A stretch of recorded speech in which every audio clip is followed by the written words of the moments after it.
Waiving inspection rights. What does it actually mean? That's what we're here to discuss. Pete, what's going on? Let's talk about it. What's going on, brother? Yeah, I'm excited about this topic. It's a lot of buzz going around the real estate market. Whether you're buying or selling, we're seeing people waive inspections, and we just want to send that message out and what that actually means. Yeah, absolutely. So diving right into it, it's something that's been around for a while, but it just seems like, when you're on the buyer side of the transaction, right, we're having these discussions all the time. And even on the seller side, it's, when you're reviewing 10, 15, 20, 30 offers, people are wording this part around inspections so differently. So we thought it was important to talk about it today. So I guess let's start at like the base level, right? Would be a buyer is putting language into their contract that says they will limit the home inspection requests to only major structural, environmental, and mechanical issues. That's probably our most common thing that we see in a contract, right? Yeah, so that's the most common thing that we're seeing in offers that we're writing, offers that we're receiving. I think it's kind of funny, actually, because to me, that's what a home inspection has always truly been, no matter what kind of market, right? You're not talking about scratches in the floor and the paint. You're talking about the major systems, the major components of the home. Yeah, exactly. I think there's even, in the contract, it's pretty much already stated that way. And I know that for as long as I've been in the business, and you the same, like even during our buyer consultation, it's always been that discussion of, hey, Mr. and Mrs. Buyer, or, buyers, when we're going through the home inspection process, the goal is not to pick the house apart and try and get, a bunch of credits to renegotiate the price, or nitpick over those small little tic-tac items. It's to make sure that you're buying a home that, generally speaking, is sound and is going to be a place where you and your family can, enjoy living in that home. So that's the general statement. Yeah. So what I always say is, like, there's no lemon law in the state of New Jersey for homes, right? There is for cars, right? You buy a lemon, you get your money back. That's not how it works for homes. So you certainly want to do your due diligence. So what do you need to know if you see that language, or if you're writing that language, right, in your offer? What you need to know is that, yes, you are limiting it to the major components. However, if there are issues with those components, it is expected that they will be addressed either through repair or through credits, right? I've been talking to a lot of buyers that are like, oh, explain this to me a little bit more, which is, important to understand. It still means that you have your right to a home inspection, and it still means that if there is an issue with some of the major components, that it will be a discussion. Now, a seller never has to absolutely fix it, and a buyer never has to absolutely accept it as is. But it is a negotiation that then gets brought up if there is a true major component that's brought up. Now, waiving inspections completely, that's a different conversation, Scott. So when you see that language, what are you seeing? I mean, so when reviewing contracts with sellers, I've got to be honest, I don't think I've seen that language. And I would never advise buyers to completely waive their inspection rights, right? Even if we put language in there that said, literally, hey, we're just doing the inspection for informational purposes. And really, we're not concerned with asking for any repairs. We know the house looks solid, and we really want to stand out from the crowd there.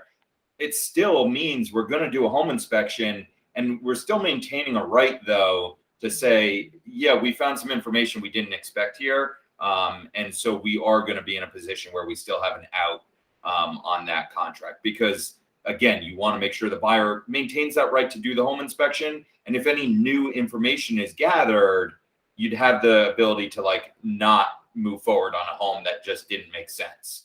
And the other thing that I'll say is I've seen a lot more, right?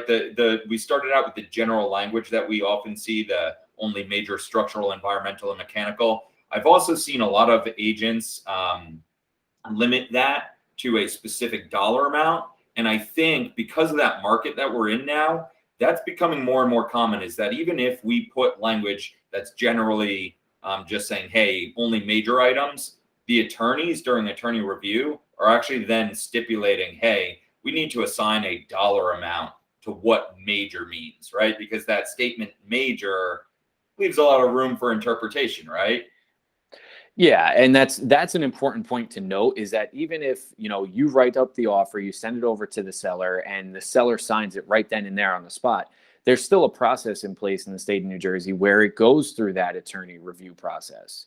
I think, I talk to my clients a lot, and more particularly sellers, where they say, I want to sell it as is. And there's some real downside to that. First of all, it's just the negative connotation, right? If you list it as sold completely as is, people's minds are already starting to think that there's something wrong with it. And on the other side, when we receive an offer that says purchasing the property as is, I mean, you truly are always purchasing a property as is. But I don't believe in that term, because I have seen offers come in as is, and we've got offers accepted on properties as is. And if there's a major issue with the property and the price doesn't already reflect that issue, there's going to be another round of negotiations. It's really just that simple. So don't fall into the trap of saying, oh, well, they're buying this as is, because what's going to happen is you're going to accept their offer, you're going to go through the inspection period, and they're going to threaten to leave. That they're going to cancel the deal. Oh, we didn't know this was an issue, so we're going to back out of the deal. And more often than not, it's in the seller's best interest, if it is a legitimate inspection issue. The roof is leaking, right? I mean, most times you're better off getting that roof repaired or crediting them the cost to repair the roof, because the next buyer that comes along is going to have that same issue. But I just think it's important that sellers understand, when they see as is, that's been my experience, is that nothing is ever truly sold as is unless it is at a steep discount.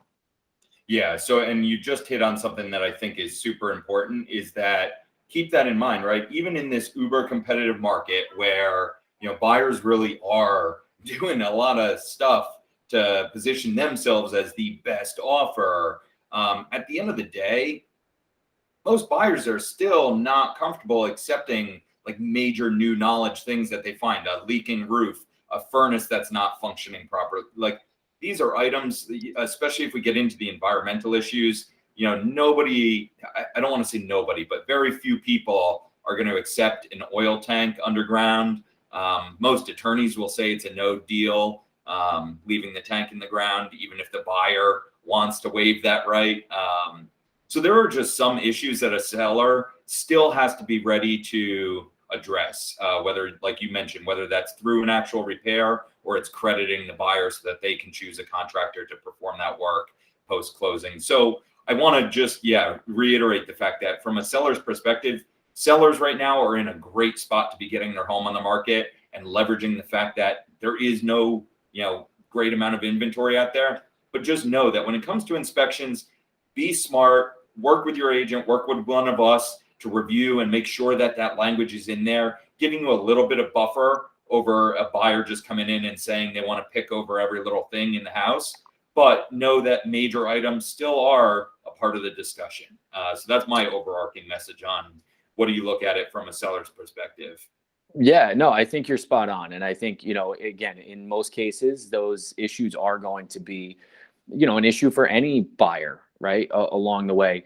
However, as you kind of alluded to, in this market, yes, that buyer may give you a hard time, but you've got probably 20 other buyers that are just right there ready to take it. So from a seller is in all the position of leverage right now. There's no doubt about that. I don't think that's a surprise to anybody who follows our videos and knows what's going on in the market. So yeah, I think it's more, again, that for buyers out there, understand that it still goes through the attorney review process. There's still a due diligence period. And most importantly, if you find that there is something that you're not comfortable with moving forward, you don't have to buy the house.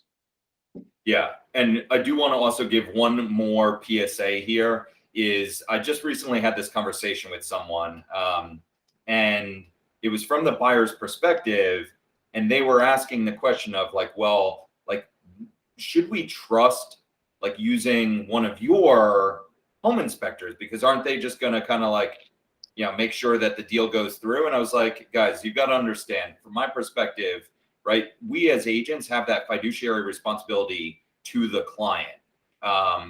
And so while you don't have to use anyone that we recommend, we've talked about this plenty in the past, But I think it's super important when it comes to that home inspection that you make sure you're working with someone. And the reason we work with the people we work with is because they do a really thorough job of making sure they comb over all the important parts of that home and make sure you're not, like you said, buying a lemon. So I just think it's a big PSA. I think there's a little bit of talk out there where it almost seems like people get this impression that we as agents are just trying to push deals through the pipeline. And I think now more than ever, it's been super important to make sure that we're an advocate for our buyers, because we recognize they are in a very tough market to be in. And we've got to be there every step of the way to make sure that they're getting the most out of the experience of buying a home. So yeah, 100%. I mean, we've talked about this in some of our other videos, transactional real estate agents versus, relational real estate agents.